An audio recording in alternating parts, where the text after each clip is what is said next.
स्वागत है आपका मिथिला जी की दुनिया में। आज हम लोग दोस्तों सूरज कुंड का मेला देखने आए हैं। ये 15 तारीख से समाप्त हो रहा है और मैं 14 तारीख को आई हूँ। आज 14 तारीख है। ये रील में बाद में आपको डाल रही हूँ। इतना खूबसूरत मेला है कि मैं कुछ झलकियाँ अपने मोबाइल में मैंने की है अपलोड, वो मैं आप लोगों के साथ शेयर कर रही हूँ। पूरा मेला घूम भी नहीं पाए दोस्तों, मैं थक गई थी। बहुत बड़ा मेला लगा है और काफ़ी मेला ख़त्म भी हो चुका था। नीचे का ग्राउंड बिल्कुल खाली था। हम लोगों ने काफ़ी मेला देखा, खरीदारी तो कुछ भी नहीं की। तरह तरह के डांस थे, अलग अलग प्रांतों के डांस थे। दोस्तों ये इंटरनेशनल मेला है और इसको अगर आपके पास मौका है तो ज़रूर देखिए। मैं तो पहली बार गई हूँ, दिल्ली ही रहती हूँ, लेकिन मेला देखने पहली बार गई हूँ। अलग अलग कल्चर है, अलग अलग देशों के खाने हैं, अलग अलग प्रांतों का रिवाज है, रीति रिवाज है जो मुझे देखने को मिला वहाँ पर।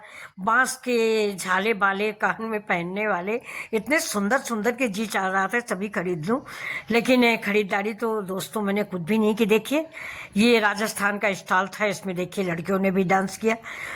ये देखिए बहुत सुंदर सा लग रहा था, लेकिन इतनी भीड़ थी कि बच्चों को लेके जाना बड़ी मुसीबत थी और मुझे भी उलझन सी होने लगी थी। लेकिन पूरा मेला मैं घूम भी नहीं पाई हूँ, आधा मेला ही देखी हूँ। एक दिन में आप देख नहीं सकते हैं। रात में मेरा प्रोग्राम था कि मैं लाइटिंग देखूंगी, लेकिन लाइटिंग वाइटिंग नहीं देख पाई। और पुलिस की बहुत चाक चौबंद व्यवस्था, पार्किंग की भी अच्छी खासी व्यवस्था, लेकिन दोस्तों बाद में मैं फंस गई पार्किंग में। मैंने गाड़ी जहां अपनी पार्क की उसके पहले दसियों गाड़ियां खड़ी हो गई। अब जो अंदर गाड़ी वाले चले गए तो उनको फ़ोन करने पर लोग आए नहीं, क्योंकि मैं बाहर आ जाऊंगा तो अंदर नहीं घुस पाऊंगा। ये देखिए पार्किंग कितनी बड़ी है। इतनी ज़्यादा भीड़ भाड़ थी कि फ़िलहाल मैं भाई मेले का एक कोना देख कर निकल आई।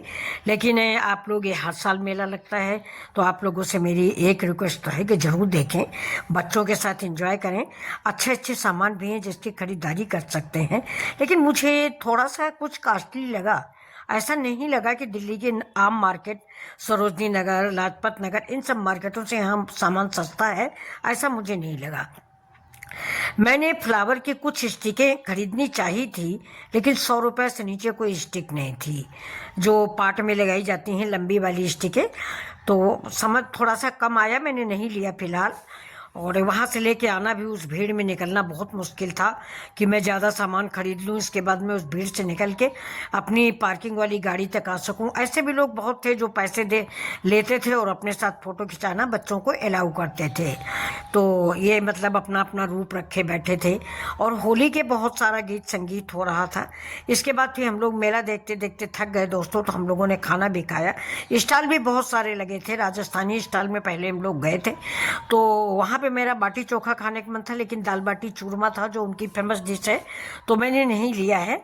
फिर मैंने पंजाब वाला खाना लिया है, पंजाबी डिश यानी छोला भटूरे, हम लोग को बहुत पसंद आते हैं। और साथ में दोस्तों एक रिक्वेस्ट और भी थी, और मैं अपनी पसंद बता रही हूँ। मैं खाना अपने घर से ले गई थी। मुझे ये ऐसे खाने में अच्छा तो बहुत लगता है, लेकिन कढ़ाई में एक बार तेल चढ़ जाता है, वही तेल सुबह से शाम तक बनता रहता है, तो वो नुकसानदायक होता है, गैस बनाता है, नुकसान करता है।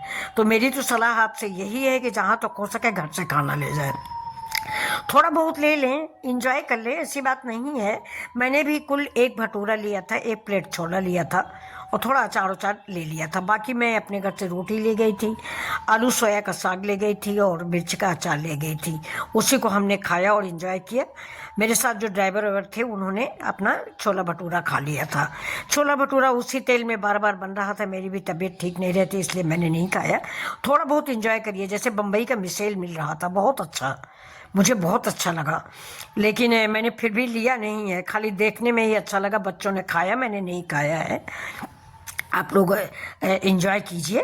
खाना अलग अलग तरीके का, अलग अलग जगहों का, अलग अलग स्टॉलों में बहुत ज़्यादा। जलेबी मिल रही थी 100 रुपये के 12 पीस, यानी वजन से नहीं पीस से। तो देखिए मेला और मेरे वीडियो को लाइक शेयर सब्सक्राइब।